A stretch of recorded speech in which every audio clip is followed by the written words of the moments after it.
आगामी लोकसभा चुनाव से पहले उत्तर प्रदेश में सभी सियासी दल अपना अपना दायरा बड़ा करने की कवायद में तेजी से जुटे हैं। चाहे फिर वो गठबंधन दल के साथ ही कांग्रेस और सपा हो या फिर बीजेपी, पार्टी नेताओं के दल बदलने का सिलसिला तेजी से जारी है। इस बीच लोकसभा चुनाव से पहले बसपा को बड़ा झटका लगा है। अंबेडकर नगर से सांसद रितेश पांडे ने बसपा से इस्तीफा दे दिया है और बीजेपी का दामन थाम लिया है। हालांकि उनके पार्टी छोड़ने की चर्चाएं काफी समय से चल रही थी, लेकिन रविवार को उन्होंने इस्तीफे के साथ चर्चाओं पर विराम लगा दिया। साथ ही उन्होंने बीजेपी के शीर्ष नेतृत्व का आभार भी जताया।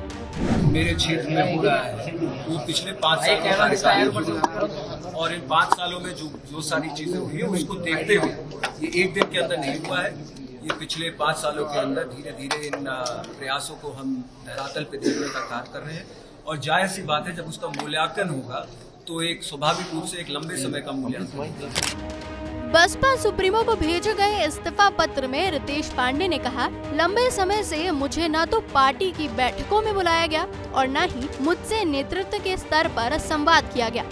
पार्टी को मेरी सेवा और उपस्थिति की अब आवश्यकता नहीं रही, इसलिए मैं इस्तीफा दे रहा हूं।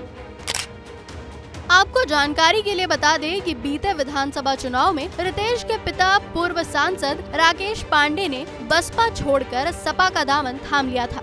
फिलहाल अब राकेश पांडे सपा के टिकट पर विधायक हैं।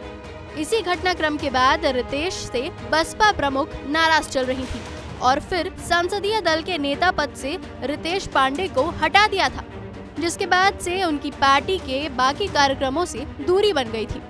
शायद यही कारण रहा कि रितेश पांडे ने बसपा का दामन छोड़ दिया। बता दें कि ऐसे ही अपना दायरा बढ़ाने में सपा भी लगी है।